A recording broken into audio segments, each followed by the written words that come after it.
Dictation अभ्यास के लिए हमारे चैनल को सब्सक्राइब करें। चलिए शुरू करते हैं। प्रतिलेखन संख्या 79। मानक। रेडी। स्टार्ट। महोदय, स्वाधीनता प्राप्ति के बाद भारत ने देश के लोगों के स्वास्थ्य सुधार की दिशा में काफ़ी प्रगति की है। पूर्ण विराम। उदाहरण के लिए देश से प्लेग और चेचक का पूरी तरह से सफाया हो चुका है। हैजे पर काफ़ी सफलता हासिल हो चुकी है। पूर्ण विराम। इन महत्वपूर्ण उपलब्धियों के बावजूद देश में जन स्वास्थ्य की स्थिति कतई संतोषजनक नहीं है। पूर्ण विराम। 7वीं योजना में इस बात को नोट किया गया है कि देश में स्वास्थ्य सेवाओं को असंतोषजनक अंतर क्षेत्रीय समन्वय एवं सहयोग के कारण काफ़ी चोट पहुंची है। पूर्ण विराम। यही कारण है कि देश की आबादी का एक बहुत बड़ा भाग भी स्वास्थ्य संबंधी न्यूनतम ज़रूरतों से वंचित है। पूर्ण विराम। दूसरे शब्दों में अभी भी भारत में प्राथमिक स्वास्थ्य सुरक्षा उपलब्ध नहीं है। पूर्ण विराम। देश की स्वास्थ्य विकास संबंधी नीति बनाते हुए इस बात पर जोर दिया गया था। पूर्ण विराम। तथा सिफारिश की गई थी कि देश के प्रत्येक क्षेत्र में प्राथमिक स्वास्थ्य रक्षा, स्वच्छता, पोषण, साफ तथा सुरक्षित जल की सप्लाई तथा आवास जैसे पहलुओं को शामिल किया जाए। पूर्ण विराम। देश के नियोजित विकास के दौरान स्वास्थ्य संबंधी बुनियादी ढांचे का काफ़ी विस्तार हुआ। पूर्ण विराम।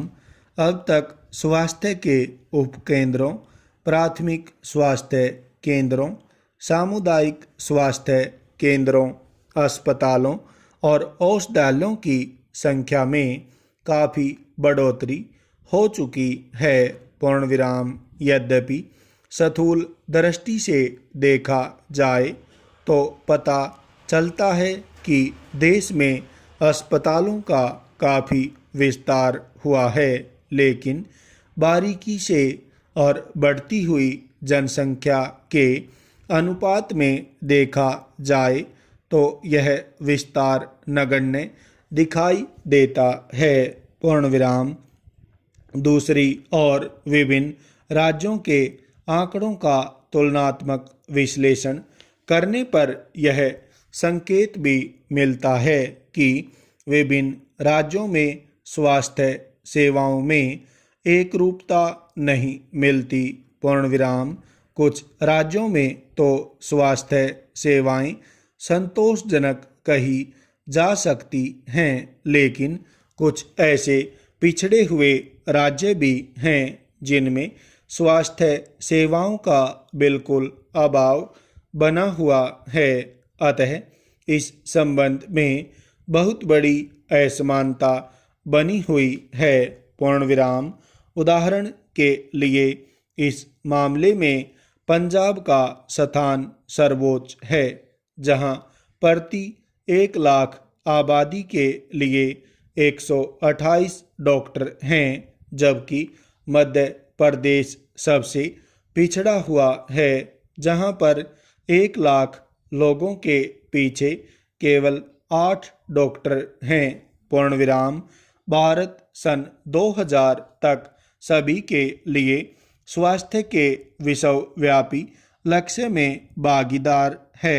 पूर्ण विराम। विश्व स्वास्थ्य संगठन के विशेषज्ञों के अनुसार प्राथमिक स्वास्थ्य रक्षा इस लक्ष्य की प्राप्ति की मुख्य कुंजी है। पूर्ण विराम। इसी बात को मद्देनज़र रखते हुए 7वीं पंचवर्षीय योजना में स्वास्थ्य के क्षेत्र में मुख्यतः स्वास्थ्य कार्यक्रम का विस्तार और पोषण, स्वच्छ पेयजल की सप्लाई, आवास, शिक्षा तथा समाज कल्याण से संबंधित स्वास्थ्य सेवाओं का विकास करना है, जिसमें से प्रथम 2 तो प्राथमिक स्वास्थ्य रक्षा का ही अंग हैं।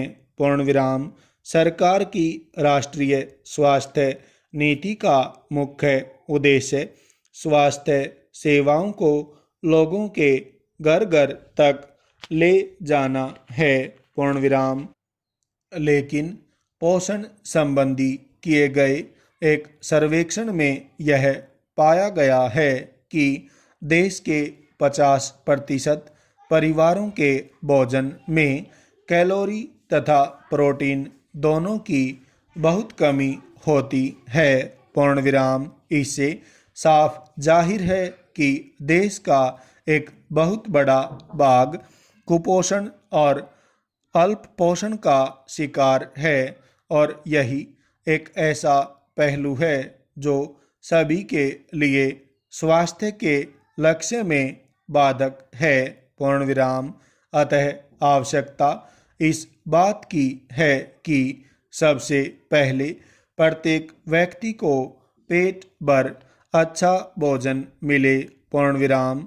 जब भोजन ठीक मिलेगा तो व्यक्ति का स्वास्थ्य भी ठीक रहेगा, बीमारियां उससे दूर भागेंगी और इस प्रकार उसे न तो किसी डॉक्टर की आवश्यकता पड़ेगी और न ही किसी दवाई की।